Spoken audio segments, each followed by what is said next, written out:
to 1949. I was in Milwaukee. I gave a series of lectures on the Bible. And this couple, he was the physicist, the head physicist of Alice Chalmers. They're a huge, big manufacturing firm making these turbines, sometimes bigger than this interior. And he was the head of the chemical department, where they would send water from all over the world who bought the turbine. And he would analyze the water to discover the problem that they faced, because the water, as it came through the stream, gathered the chemicals, and then the chemicals deposited itself within the turbine. And so they would send him samples of the water. And then he would analyze the water and then send them the solution to their problem. Well, being a trained chemist and the head of the department, he didn't take issue with me, but he said, Neville, I can't quite go along with you, because as a chemist, it's in conflict with my training.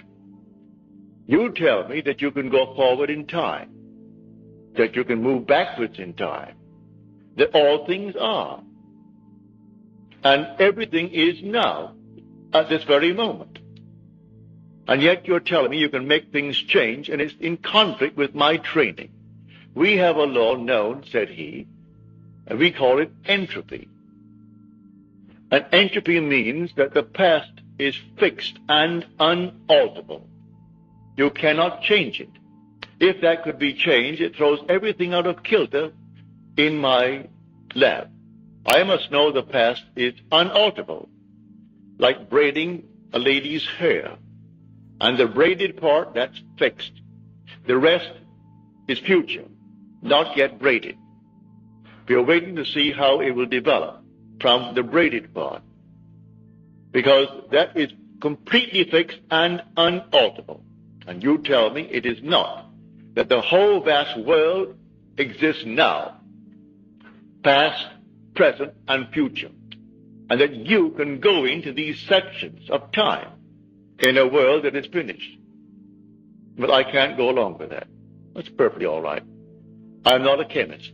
I'm not a scientist, so I cannot argue the point with you. I only know my visions.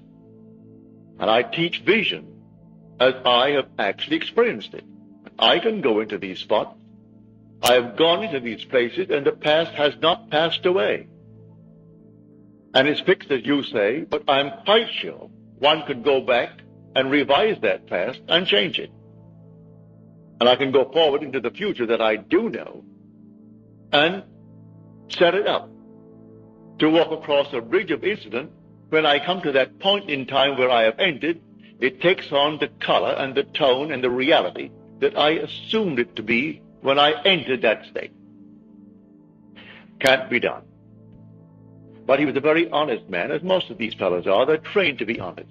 How else could they achieve what they do achieve in science unless they're perfectly honest with themselves? Well, in the month of November, I received a letter from him, and he sent me the Science newsletter dated October the 15th. And it was all about the positron. And the one who wrote it was Professor Richard Feynman. He was then professor of physics at Cornell University. 20 years later, only last year, they granted him the Nobel Prize in Physics for that paper. It took them 20 years to recognize what he said as theory back in 1949. And if I can quote it, this is it. The positron is a wrong-way electron. It's wrong way in every sense of the word. It moves backwards in time. It moves from where it hasn't been and speeds to where it was an instant ago. Arriving there, it is bumped so hard, its time sense is reversed, and it moves back to where it hasn't been. Now, that is not Neville speaking. That is Professor Feynman. For that, he got the Nobel Prize last year.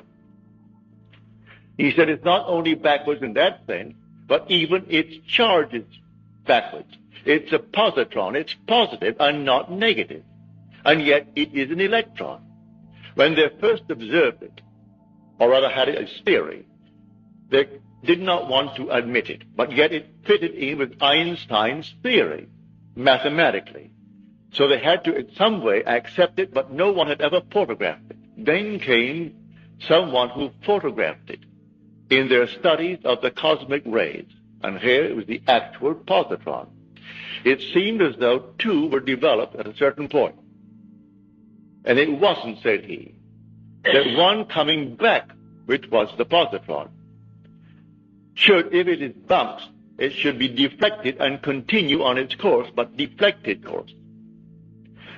On the other hand, if it's bumped so hard, it's not deflected, it's reversed and moves forward in a normal manner to where it hasn't been. Well, I told him that I would sit at home and I would go into a section of time, even this year, for instance. This is now only April. I put myself in Christmas. I would feel the stores are all dressed for Christmas. I could hear the musical Christmas, all the carols. I'd walk through Saks Fifth Avenue in New York City, going to Best, going to the other, and I would feel all that I would feel if it were true that it's Christmas. That is the month of Christmas. And then when I feel that it's all Christmas, then I would feel that things are as I desire them to be back in the month, say, of March or July, which was certainly not Christmassy. So take a hot, hot day in July, and I'm feeling it to be cold, and snow on the ground, and all the dressings for Christmas. And then I would open my eyes and bounce back and shock myself, because it seemed so real to me that when I came back and opened my eyes upon July, and it's hot, I thought, now, are you kidding yourself? No, when I went forward in time, quite normally, waiting out the days, the month, to the month of December, things happened as I actually had assumed that they would. I went forward and predetermined what would happen. Well, when he sent me this, he wrote a sweet, lovely letter saying, Neville, I must confess, I didn't see it. No one saw it until Professor Feynman in his lab discovered this. But he discovered it by theory. And you tell me you know it by vision.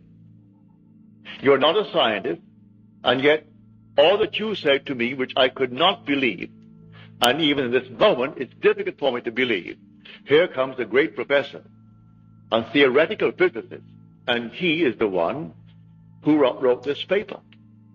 For that he got the Nobel Prize last year. He worked on our atomic bomb. He worked on the hydrogen bomb. Then he asked the government to relieve him of the secrecy imposed upon him because of his position. And he came here to Caltech and taught at Caltech theoretical physics. He said, I want the freedom of imagination. I didn't want to be confined with the secrets of government so that I could not express myself. Leave me alone, all in theory. So he goes blindly on with his mathematics and his theory, bringing out these concepts, all theory. Well, mine is not theory. I go into these states. Now, look at it this way. See the whole vast world as infinite states. All states. If they're all states, and you are an immortal being, you're not a state, you are immortal. You enter a state, and the state becomes alive.